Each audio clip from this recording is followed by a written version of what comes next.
Nesta noite, nós iremos meditar sobre um episódio que foi inserido no Evangelho de João. Aliás, João, o vidente de Pátimos, foi o único evangelista a falar sobre a ressurreição de Lázaro. O episódio é significativo para todos nós, que igualmente podemos nos considerar na condição de Lázaro, esperando que a misericórdia divina nos faça ressurgir para a vida. Lázaro era irmão de Marta e Maria. Uma família de Betânia, cidade que pertencia à grande Jerusalém, que ficava, como fica, apenas a 3 quilômetros da cidade dos profetas. E sempre que Jesus passava pela região, ele fazia questão de se hospedar na casa de Lázaro. Ele era amigo da família, amigo de Lázaro e de suas irmãs.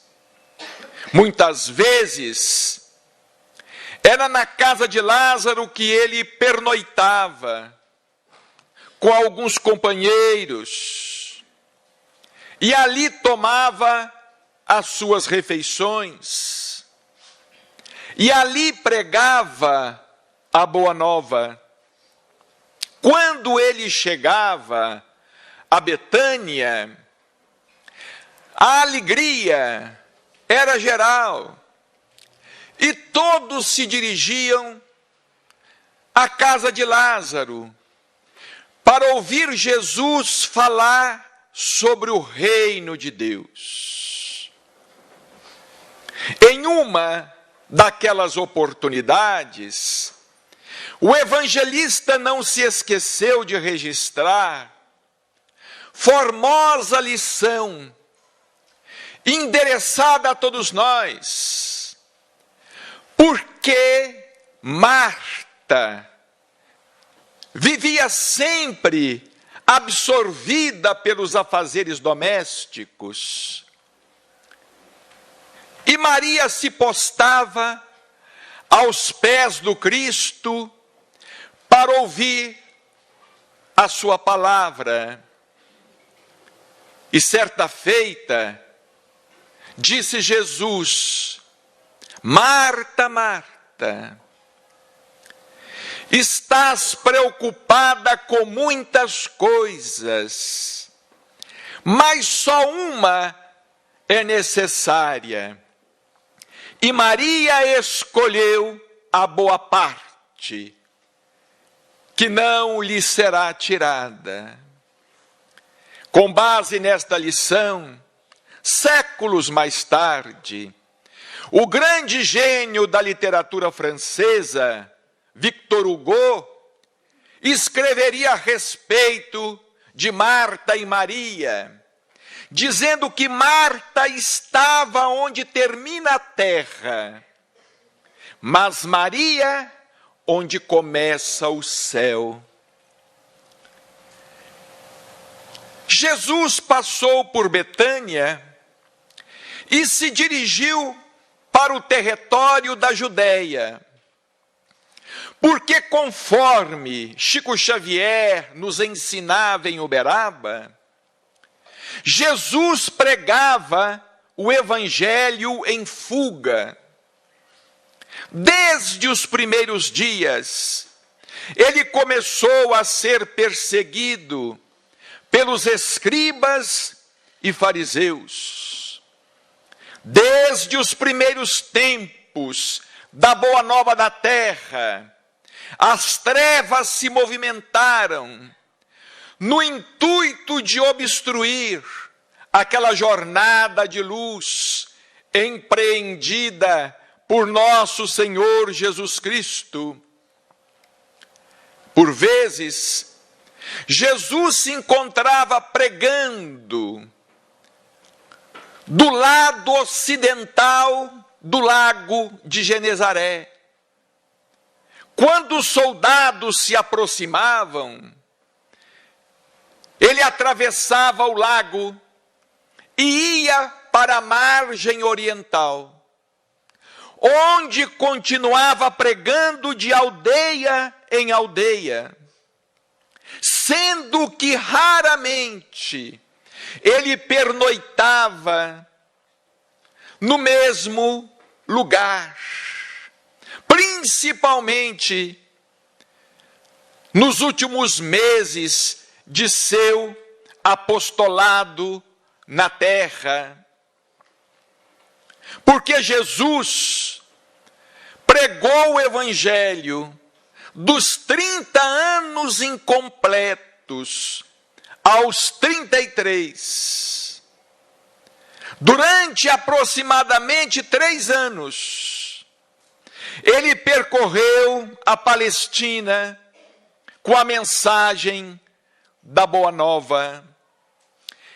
Não podendo permanecer durante muito tempo em Betânia, nos arredores de Jerusalém, onde o fermento dos fariseus estava sempre atuante contra ele, que era saudado em toda parte como sendo o Messias, como sendo o filho de Davi, ele se dirigiu para o território da Judéia e sempre caminhando a pé, acompanhado pelos seus apóstolos, seguido também por muitos discípulos e pela multidão dos aflitos, pelos chamados pobres de espírito.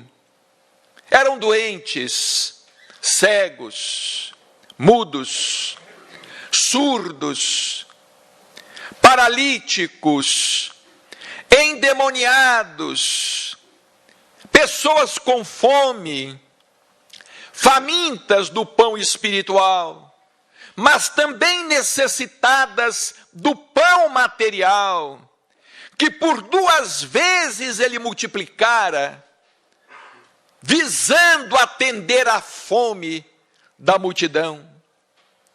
Ele estava na Judéia quando um mensageiro que havia partido de Betânia se encontra com ele e transmite um recado. Lázaro estava morto. Lázaro havia morrido. Ele, que era o arrimo de suas 2 únicas irmãs, Marta e Maria, adoecera subitamente e desencarnara. O Cristo recebe a notícia e, num primeiro momento, confirma que Lázaro, de fato, estava morto. Que Lázaro, de fato, havia morrido. Mas de onde ele estava, a Betânia, a distância a ser percorrida era a de 2 dias de viagem. E provavelmente, quando ele chegasse a Betânia, Lázaro já estaria sepultado. Não obstante, ele resolve voltar a Betânia. Vejamos bem, prezados irmãos, que o episódio da ressurreição de Lázaro é um dos últimos feitos de Jesus no campo dos inúmeros prodígios efetuados por ele. Até aquele presente momento, ele já havia transformado a água em vinho nas bodas de Canaã. Ele já havia curado cegos. Ele já havia limpado leprosos. Ele já havia libertado dezenas de pessoas do jugo da obsessão. Ele já havia socorrido a filha de Jairo, que igualmente havia morrido. Ele já havia socorrido o filho da viúva de Naim. Ele já havia feito tantos e tantos prodígios para que a multidão, para que o povo pudesse crer que de fato ele era o enviado, cantado por todas as profecias, desde 1000 anos antes de seu nascimento, como escreveu Isaías, e levantar-se-á como um arbusto verde, vivendo na solidão de um solo árido, onde não haverá graça e nem beleza.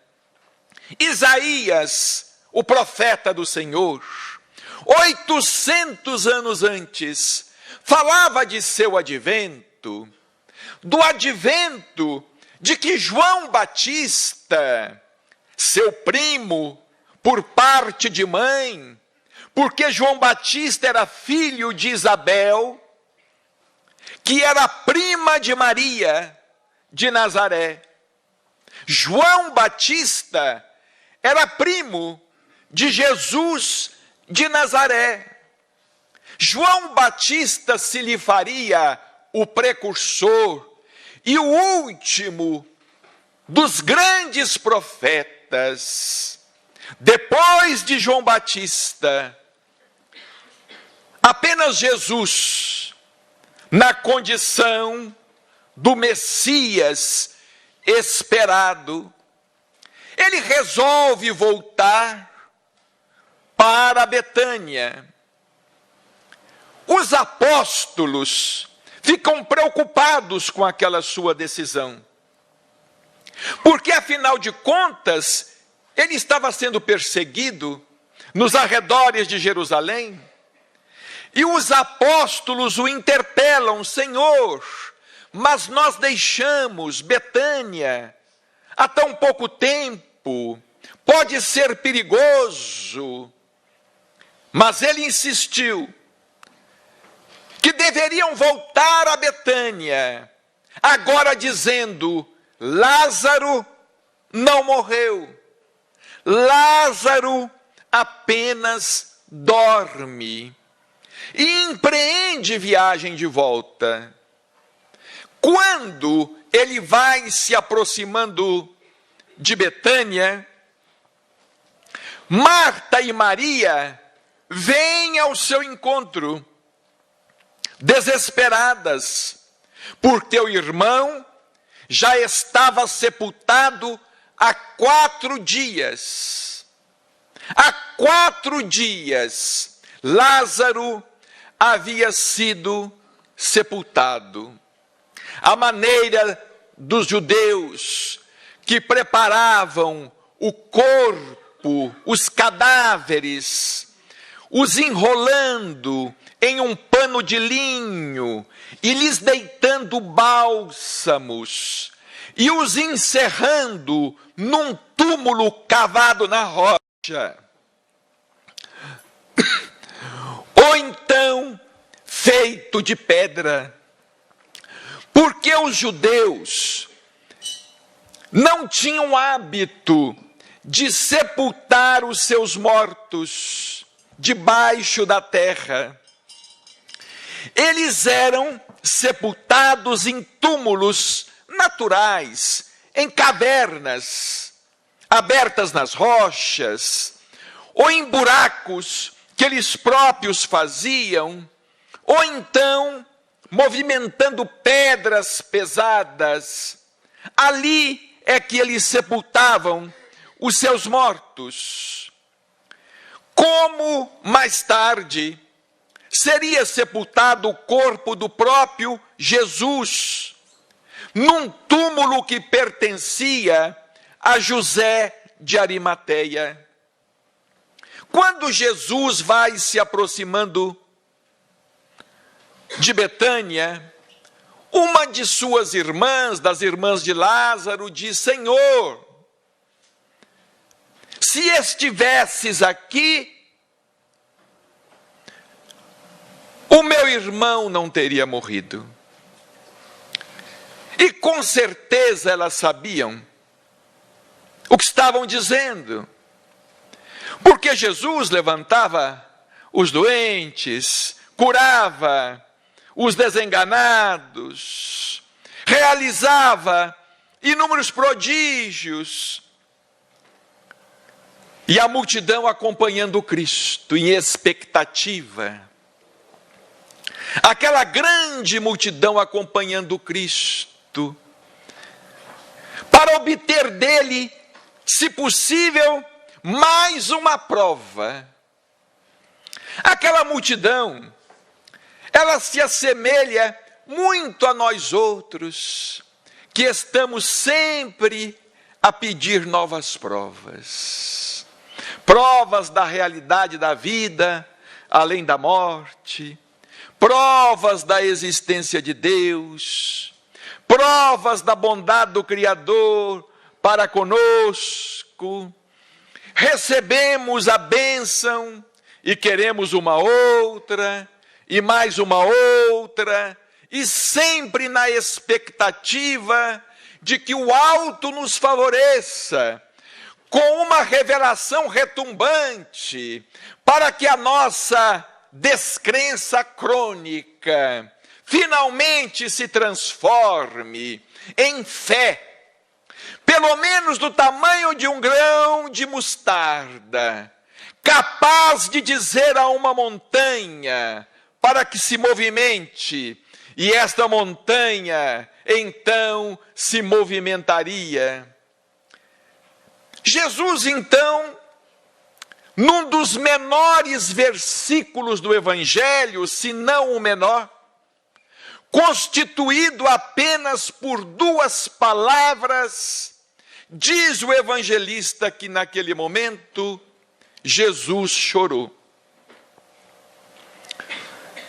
Jesus chorou, escreve o evangelista João. Certamente, Jesus não estava chorando pelo amigo morto, porque ele sabia que a morte não existe. Certamente Jesus não estava chorando pela situação de Marta e Maria, que como filhas de Deus não ficariam desamparadas. Por certo, naquele momento, observando a multidão em expectativa, mais uma vez em expectativa, Jesus chorava pela humanidade inteira. Jesus chorava pela nossa falta de fé, pela nossa descrença, pela nossa fragilidade espiritual. E ele que já havia concedido tantas provas de seu messianato, naquele momento, era chamado a dar mais uma prova. Porque após a ressurreição de Lázaro, a outra prova que Jesus fornecerá à humanidade é a prova de sua própria ressurreição. Quando por diversas vezes dissera aos próprios escribas e fariseus, bem como aos seus apóstolos: destruí este templo, e em 3 dias eu o reconstruirei.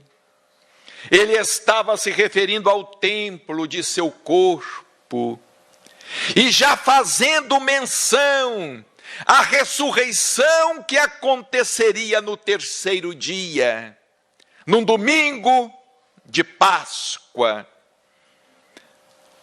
Naquele dia em que os judeus comemoravam a libertação do Egito, porque a Páscoa significa festa da libertação. Jesus daria um outro sentido a esta libertação, a esta festa de Páscoa, ressurgindo dos mortos e vencendo a própria morte, como escreveria Paulo de Tarso em uma de suas epístolas, dizendo que a morte é o último inimigo a ser vencido. E Jesus então pede que lhe conduzam até o túmulo onde estava o corpo de Lázaro. E a multidão o acompanha. Vamos ver se ele é mesmo o Messias. Vamos ver se ele é capaz de ressuscitar um morto de 4 dias, que já estava cheirando mal no túmulo, porque ele já havia ressuscitado outros mortos antes. Mas ele não havia ainda ressuscitado um morto de 4 dias, que já estava quase em processo de desintegração. Vamos ver se ele de fato é o Messias. E a multidão, os apóstolos, os próprios apóstolos em suspenso, com os corações apreensivos, e ele se aproxima do túmulo de Lázaro, que certamente não estava sepultado muito distante dali, e ele pede a alguém: afastem a pedra, arredem a pedra. E aqui nós abrimos um parênteses, porque eu me recordo de um ensinamento de Chico Xavier para nós em Uberaba, certa feita, a respeito das águas, das garrafas de água que nós costumamos trazer à casa espírita para ser magnetizada. Certa vez perguntaram a Chico assim: Chico, a gente deve retirar a tampa da garrafa ou não? Chico disse assim: não há necessidade, mas por que não facilitarmos o trabalho dos espíritos? Jesus pediu o concurso dos homens para que retirassem a tampa da porta do túmulo de Lázaro. Por que nós não podemos pelo menos tirar a rolha? Por que nós pelo menos não podemos estampar a garrafa? Porque um homem que ressuscitou um morto de 4 dias que já estava cheirando mal, que havia caminhado sobre as águas, que havia produzido o fenômeno da pesca milagrosa, que com 5 pães e 3 peixes alimentavam a multidão de 5.000 pessoas, por certo ele teria poder para fazer com que aquela pedra se movimentasse sozinha. Ou até mesmo teria poder para fazer com que Lázaro atravessasse aquela pedra. Mas ele quis contar com a colaboração dos homens. Afastem a pedra do túmulo. Arredem a pedra do túmulo. Porque os túmulos eram fechados com uma pedra móvel, que podia ser movimentada. E quando aquela pedra foi afastada, Jesus ordena, ele diz a Lázaro: levanta-te e vem para fora. Interessante, ele não entra no túmulo, ele não pega Lázaro nos braços, ele não carrega o cadáver para fora. Ele dá a Lázaro um dever a cumprir: levanta-te, levanta-te e vem para fora. E Lázaro, obedecendo a ordem divina, se levantou e saiu para fora, para espanto da multidão. Vejamos bem que ensinamento maravilhoso o episódio da ressurreição de Lázaro. Levanta-te e vem para fora. Foi depois do episódio da ressurreição de Lázaro que o ódio contra o Cristo e contra aquela própria família de Betânia ainda mais se acirrou. Porque então Lázaro, redivivo, passou a ser uma propaganda do poder do Divino Mestre, do Messias. E os escribas e fariseus passaram também a perseguir Lázaro, que, segundo Humberto de Campos, através da psicografia de Chico Xavier, não teria mais paz depois do episódio de sua ressurreição.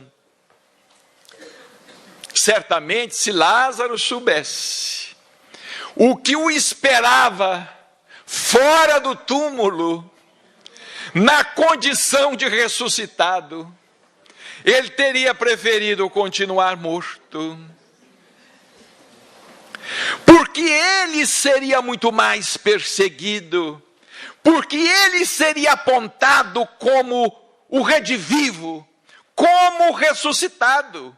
Mesmo após a crucificação de Jesus, ele continuaria sendo a mensagem encarnada da Boa Nova e daquele extraordinário poder espiritual do Cristo.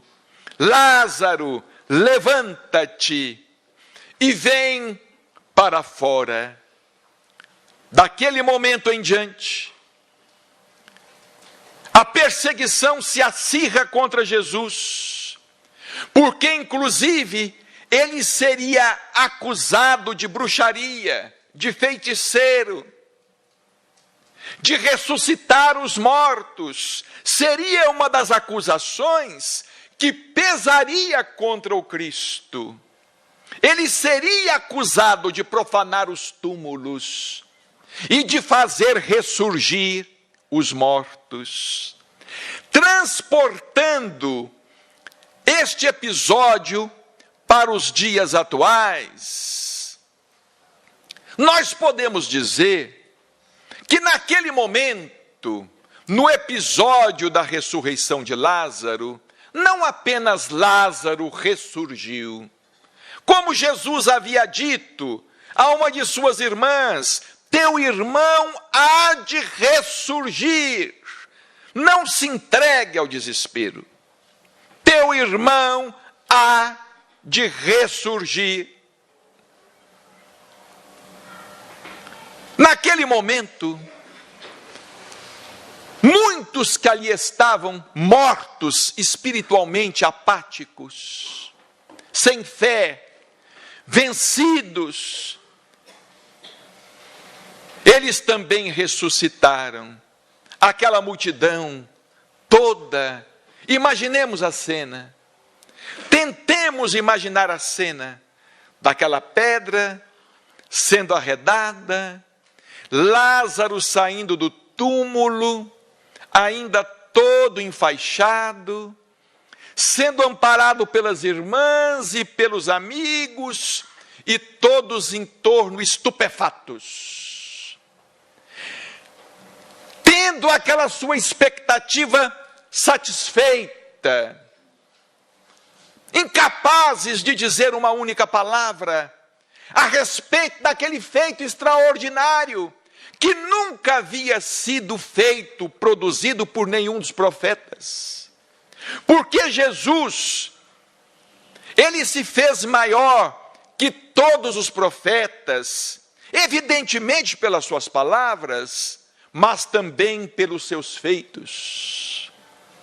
Quando João Batista está na prisão, e ele quer se certificar de que Jesus era de fato o enviado de Deus, ele manda alguns mensageiros até Jesus, porque João Batista também tinha discípulos, seguidores, e João Batista manda dizer a Jesus o seguinte, diz a ele, Jesus manda dizer a João Batista, diz a João que os mortos vivem, que os mudos falam, que os surdos escutam, que os paralíticos caminham, que os leprosos estão curados. Ele manda os mensageiros de João Batista dizer a João Batista que podia ficar tranquilo e podia ter a cabeça decepada tranquilamente, porque ele era o enviado, ele era o Messias, não por palavras, mas por feitos, mas por atitudes. Nós, prezados irmãos, nós somos Lázaros na doutrina espírita. Quando eu leio este episódio extraordinário, muitas vezes eu me transporto para Uberaba, no grupo espírita da prece, nas reuniões inesquecíveis com Chico Xavier, onde as mães e os pais, os avós e as avós, os filhos e as filhas, os cônjuges, os irmãos e as irmãs, muitas vezes iam recorrer à intercessão abençoada de Chico Xavier, para que seus Lázaros fossem ressuscitados, para que eles tivessem uma prova de que continuavam vivos no mundo espiritual. E quantas vezes nós tivemos oportunidade de acompanhar Chico Xavier na condição de médium, numa outra época, mais de 2000 anos depois, cerca de 2000 anos depois, nós tivemos oportunidade de acompanhar Chico Xavier através da mediunidade, fazendo com que as pedras dos túmulos se arredassem, para que os Lázaros que estão do outro lado da vida ressurgissem. Levanta-te e vem para fora, ensejando que esses Lázaros se levantassem e viessem para fora do túmulo e escrevessem: querida mamãe, Estou aqui, meu querido papai, a morte não existe. O acidente aconteceu de maneira inesperada, mas tudo dentro das leis divinas. Não se desesperem, não chorem mais. Eu me encontrei com o vovô que veio me receber. Logo em seguida, veio a vovó que me abriu os braços. Eu estou muito bem e peço a vocês para que estejam também. Tenhamos confiança na misericórdia de Deus, porque nós todos somos espíritos em evolução. E os depoimentos se sucediam. Os Lázaros do outro lado da vida, através de Chico Xavier, naquela pequena casa, no grupo espírita da prece, a semelhança do pequeno povoado de Betânia. A semelhança do pequeno povoado de Betânia, altas horas da noite, diante da multidão em expectativa, porque a multidão sempre está na expectativa de um sinal do céu.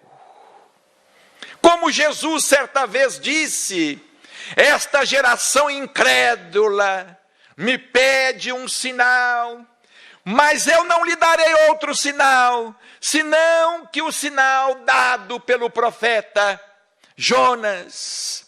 Ele também se referia à sua própria ressurreição, quando não precisou que ninguém lhe arredasse a pedra do túmulo, porque ele próprio, com seu poder, fez com que a pedra do túmulo se arredasse e ressurgiu redivivo naquele domingo de Páscoa, naquela manhã, aos olhos de Madalena, que se fez mensageira da ressurreição.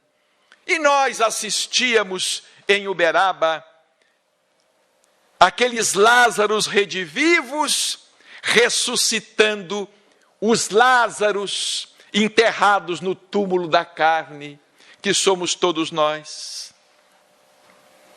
Porque nós somos Lázaros, encerrados no túmulo do corpo, muitas vezes vencidos pela depressão, pela angústia, pelo desespero, pela falta de amor, vencidos pela ingratidão, vencidos pela prova, pela provação difícil que estamos atravessando, provação familiar, provação pessoal, provação no campo profissional.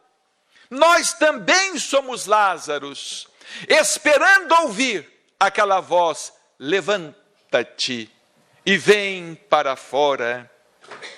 Mas nós muitas vezes nos esquecemos de que coube a Lázaro se levantar. Nem mesmo os apóstolos de Jesus foram lá para erguê-lo do túmulo. Ninguém lhe tocou a mão. E nós, às vezes, queremos que a espiritualidade faça tudo por nós. Nós ficamos na expectativa de que os espíritos resolvam os nossos problemas, sem que sequer nos demos ao trabalho de nos levantarmos e sair para fora. Levanta-te. Por que Lázaro se levantou? Porque ele ouviu e atendeu. Ele ouviu e atendeu a palavra do mestre. Levanta-te e vem para fora. Ele se levantou e tomou a iniciativa de sair para fora do túmulo, para fora da provação, para fora da noite, para fora do escuro da dor, da penumbra do sofrimento. Ele saiu para fora. E para que Jesus convidou Lázaro? Levanta-te e vem para fora. Jesus convidou Lázaro para sair e continuar trabalhando, lutando. Convidou Lázaro para sair e continuar labutando pela implantação do reino de Deus no coração dos homens. Nós, que recebemos as bênçãos do mais alto, não recebemos as bênçãos do mais alto para cruzarmos os braços e para nos sentirmos beneficiados. Nós que recebemos as bênçãos do alto, nós as recebemos para que elas possam ser multiplicadas pelo nosso trabalho e pela nossa boa vontade em favor das pessoas necessitadas. É para isto que nós recebemos muitas vezes a cura, recebemos muitas vezes a moratória, recebemos a intercessão espiritual através do passe, recebemos o socorro da vida maior através dos espíritos que aqui estão neste momento, participando conosco desta reunião, examinando as nossas necessidades físicas e as nossas necessidades espirituais, e nos impondo as mãos, muitas vezes sem que consigamos senti-las, mas nos impondo as mãos, para que nós daqui possamos sair fortalecidos, animados, não para voltarmos para a nossa casa e cometermos os mesmos erros, os mesmos despautérios, as mesmas atitudes de invigilância, e adoecermos de novo, e de novo voltarmos, e de novo permanecermos na expectativa do socorro espiritual. Nós, que somos ressuscitados pela doutrina espírita, porque não há nenhuma doutrina de característica religiosa que nos fale tanto a respeito da imortalidade, com tantos detalhes, como a doutrina espírita, e que nos forneça tantas provas, tantas evidências de que a vida continua. O próprio Chico Xavier trabalhou durante 75 anos, de maneira ininterrupta, como intérprete, intermediário entre os dois planos da vida, escrevendo incansavelmente os recados de além-túmulo, para que nós tenhamos mais fé nas palavras de Jesus Cristo, para que nós tenhamos mais confiança em Deus, e para que de fato nós possamos ressurgir, como Jesus disse a Marta: teu irmão há de ressurgir. Nós todos que temos familiares do outro lado da vida, entes queridos, entes muito amados, que partiram mais cedo, que nos antecederam na grande viagem, escutemos as palavras do Cristo: teu irmão há de ressurgir, teu filho há de ressurgir, tua filha há de ressurgir, teu pai há de ressurgir, teu cônjuge há de ressurgir, teu amigo há de ressurgir, você mesmo há de ressurgir, porque a morte não existe. Mas não basta essa ressurreição para a vida imortal. Nós precisamos ressurgir agora, porque ninguém deve ou precisa esperar pela desencarnação para empreender a sua renovação interior. Não há necessidade que nós esperemos pela desencarnação para começar a empreender a nossa ressurreição espiritual. A mensagem da ressurreição de Lázaro não é uma mensagem restrita aqueles que se encontram nos túmulos, com a sua indumentária física, com os seus corpos já em estado de putrefação, como estava Lázaro, mal cheiroso, há 4 dias sepultado. A mensagem da ressurreição de Lázaro é para todos nós que às vezes estamos caminhando sem esperança. Estamos caminhando sem confiança em Deus, sem ânimo, sem coragem para enfrentar a prova, reclamando do peso excessivo da cruz sobre os ombros. Lázaro foi ressuscitado, mas para dar o testemunho. E embora tenha sido ressuscitado, ele não viveria para sempre no corpo. Mais tarde, ele voltaria a enfrentar o fenômeno da morte. Em definitivo, e então o mestre não mais estaria por ali para ressuscitá-lo novamente. Mas a verdadeira ressurreição é a ressurreição espiritual. E é isto que o Espiritismo faz conosco. Porque muitas vezes nós nos encontramos na escuridão do abismo, sem caminho, não vemos uma porta de saída, não sabemos o que fazer. Quantos Lázaros neste momento estão em nossos pensamentos? Nós que estamos aqui, nós temos um Lázaro talvez em casa, no túmulo da droga. Nós temos um Lázaro em casa, no túmulo da revolta. Nós temos um Lázaro em casa, incompreensivo, no túmulo da incompreensão. Temos um Lázaro em casa, na pessoa de um filho, de uma filha, de um neto, de um sobrinho. E nós aqui estamos orando pela ressurreição deles. E eu gostaria de concluir estas nossas palavras com um depoimento que há pouco tempo lemos na internet do apresentador José Luiz da Atena. Ele disse num de seus programas e escreveu num texto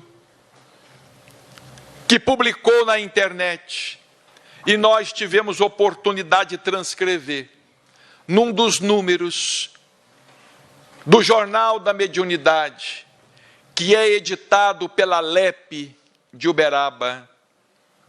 Ele tinha um filho viciado já em crack. Depois de passar por todas as outras drogas, o filho estava no crack. Ele já tinha tentado de tudo, todos os tratamentos, os melhores médicos, psiquiatras, os melhores analistas, até que alguém um dia falou com ele: leva o seu filho a Uberaba, para ele estar com Chico Xavier. E ele chegou a Uberaba com aquele pequeno Lázaro, com seu filho morto, arrastando aquele caixão simbólico, em que seu filho estava morto, viciado no crack. E ele conta que não sabe como, de repente se viu na cozinha muito simples da casa de Chico Xavier, porque a casa de Chico era muito simples, muito pequena, muito acanhada, muito pobre. Eu a conheci muito bem. E ele se viu na cozinha, de repente, estava sentado o filho dele. Chico já estava cansado, doente. Chico já estava nos seus últimos meses. sobre a terra, escutando pouco e quase não conseguindo articular as palavras. Estava muito magro, cansado, abatido, estava ali crucificado. Não era um Lázaro, mas um pequeno Cristo, à espera de sua ressurreição. E diz Datena que Chico não disse uma palavra ao seu filho, que sentou-se numa cadeira a certa distância de Chico Xavier. Ele apenas encostou a mão na mão de Chico Xavier. E nunca mais colocou droga alguma em sua boca. Saiu de lá ressuscitado. É por este motivo que de vez em quando em seus programas, embora tenha uma outra formação religiosa, de vez em quando ele diz: eu devo muito àquele homem. Mas neste artigo que vocês poderão acessar, acessando o Jornal da Mediunidade de Uberaba, vocês terão a oportunidade de ler o seu depoimento por inteiro. O Espiritismo é a doutrina da ressurreição. Porque se é o Evangelho de novo, é também o Cristo novamente dizendo: eu sou a ressurreição e a vida. Que Jesus nos abençoe e ampare sempre.